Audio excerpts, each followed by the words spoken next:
इस अनंत अंतरिक्ष की गहराइयों में एक अदृश्य ताकत हमें पीछे से धकेल रही है। एक ऐसा रहस्यमय धक्का जिसने ये सोचने पर मजबूर कर दिया है कि हमारे ब्रह्मांडीय सफर को असल में कौन कंट्रोल कर रहा है। इस वक्त भी आप पृथ्वी पर बैठे हैं, जो लगभग 1600 किलोमीटर प्रति घंटे की रफ्तार से अपने एक्सिस पर घूम रही है और साथ ही हमारी सूरज के चक्कर लगा रही है। इस डायमेंशनल मैप को देखिए। हमारा सूरज मिल्की वे के अंदर है, गैलेक्सी लोकल ग्रुप से गुजर रही है और वो लानियाकिया सुपर क्लस्टर में है। ये पूरी संरचना एक बेहद घने हिस्से की तरफ तेजी से बढ़ रही है, शैपली सुपर क्लस्टर। लेकिन यहाँ एक मैथमेटिकल विसंगति है। कैलकुलेशंस दिखाती हैं कि शैपली सुपर क्लस्टर में इतना मास मौजूद ही नहीं है कि वो हमें इतनी तेज रफ्तार से अपनी तरफ खींच सके। हमारी इस मोशन का 50% हिस्सा आज भी अनसुलझा है। परंपरागत रूप से गुरुत्वाकर्षण खिंचाव पैदा करता है, लेकिन हमारी गति के इस गायब हिस्से का मतलब है कि कोई विशाल अदृश्य शक्ति अंधेरे में से हमें लगातार धक्का दे रही है। इस गुत्थी को सुलझाने के लिए साइंटिस्ट्स को सबसे पहले हमारे आसपास के अंतरिक्ष का एक सटीक भौतिक नक्शा तैयार करना था। 1924 में एडविन हबल ने पहली बार ये साबित किया कि आसमान में दिखने वाले गैस के धुंधले बादल असल में हमारी गैलेक्सी से बाहर स्थित स्वतंत्र गैलेक्सीज हैं। इस दूरी का सटीक अंदाजा लगाने के लिए उन्होंने सैफीर तारों का इस्तेमाल किया, जिनकी चमक एक तय साइकिल में बदलती है। इससे ये साफ हो गया कि एंड्रोमेडा जैसी गैलेक्सीज हमसे करोड़ों लाइट ईयर्स दूर है। 1970 के दशक तक ये साबित हो चुका था कि गैलेक्सी स्पेस में बिखरी हुई नहीं है, बल्कि आपस में जुड़कर सुपर क्लस्टर्स बनाती हैं, जो विशाल तंतुरों की तरह वॉइड्स के बीच फैले होते हैं।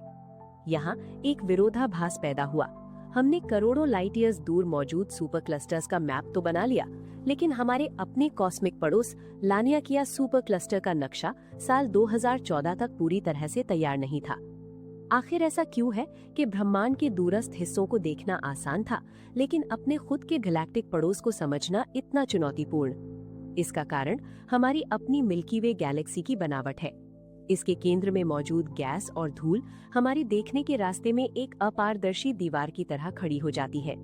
एस्ट्रोनॉमर्स इस विशिष्ट अंतरिक्ष क्षेत्र को जोन ऑफ अवॉइडेंस कहते हैं। यहाँ धूल इतनी ज्यादा है कि टेलीस्कोप्स के लिए इसके पार देख पाना लगभग असंभव हो जाता है। इस डेटा मैप में आप आसपास की गैलेक्सी के पिक्यूलियर मोशन को देख सकते हैं। ये सभी संकेत देते हैं कि हम दो अज्ञात गुरुत्वाकर्षण केंद्रों, द ग्रेट अट्रैक्टर और शैपली अट्रैक्टर की ओर बढ़ रहे हैं। शोधकर्ताओं के लिए समस्या ये थी कि ये दोनों ही विशाल अट्रैक्टर्स ठीक इसी जोन ऑफ अवॉइडेंस के पीछे स्थित हैं। जब तक हम अपनी गैलेक्सी के पीछे छिपे इस हिस्से को देख पाने में सक्षम नहीं थे, तब तक हमारी 50% गति के पीछे की असली वजह एक रहस्य ही बनी रही। आधुनिक एक्सरे और इंफ्रारेड टेलीस्कोप्स ने अंततः हमें अपनी गैलेक्सी की इस धूल के पार झांकने की क्षमता दी। इस मैप में 2017 के उस डेटा को विजुअलाइज किया गया जिसने स्थानीय ब्रह्मांड की एक नई तस्वीर पेश की। शोधकर्ताओं ने गैलेक्सी के लोकेशन के बजाय उनके मास के बहने की दिशा फ्लो लाइंस का विश्लेषण किया। डेटा से एक अप्रत्याशित तथ्य सामने आया। जहां आधा मास शैपली अट्रैक्टर की ओर जा रहा था, वहीं बहुत सारा मास एक पूरी तरह से खाली क्षेत्र से तेजी से दूर भाग रहा था। 100 मिलियन लाइट ईयर्स में फैले इस खाली हिस्से को डाइपोल रिपेलर नाम दिया गया। हमारी 50% गति का जवाब इसी विशाल खालीपन से मिल रहे धक्के में छिपा था। 2017 की ये मैपिंग साबित करती है कि हमारी इस अधूरी गति की पहेली का जवाब किसी छिपे हुए भारी मास में नहीं, बल्कि स्पेस के उस हिस्से में है जहां कुछ भी मौजूद नहीं है। यहाँ भौतिकी का एक बड़ा सवाल उठता है। यदि गुरुत्वाकर्षण केवल आकर्षित करता है, तो आखिर एक ऐसा क्षेत्र जहाँ कुछ भी नहीं है, वो इतना शक्तिशाली धक्का कैसे दे सकता है? स्यूडो फोर्स की थियरी इसे आसान बनाती है। मान लीजिए सारी गैलेक्सीज एक समान दूरी पर है, जिससे हर तरफ से गुरुत्वाकर्षण का खिंचाव बराबर है और एक संतुलन बना हुआ है। अब यदि हम एक तरफ से गैलेक्सीज को हटा दें, तो वहाँ गुरुत्वाकर्षण शून्य हो जाएगा। इसके विपरीत दिशा का खिंचाव अब बिना किसी रुकावट के काम करेगा, जिससे आप खाली जगह से दूर भागने लगेंगे, बिल्कुल वैसे ही जैसे वो जगह आपको धक्का दे रही हो। इसके पीछे एक और सिद्धांत है, कॉस्मिक एक्सपेंशन। ब्रह्मांड हर जगह फैल रहा है, लेकिन गैलेक्सीज का गुरुत्वाकर्षण इस फैलाव की गति को नियंत्रित करता है। इस खाली वॉइड के अंदर फैलाव को रोकने के लिए कोई मास नहीं होता, परिणाम स्वरूप ये हिस्सा एक गुब्बारे की तरह तेजी से सूजने लगता है और अपने आसपास के मैटर को भौतिक रूप से बाहर की तरह धकेलता है।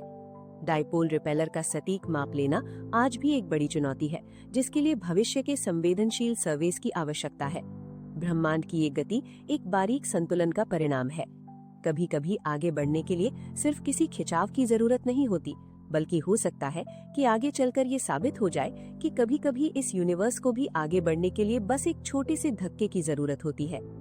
अगर आपको ब्रह्मांड की ये रहस्य जानना पसंद है तो इस वीडियो को लाइक करें और शेयर करें। ऐसे ही और रहस्यमयी और ज्ञानवर्धक कंटेंट के लिए युग वचन को सब्सक्राइब करें। मिलते हैं अगली वीडियो में।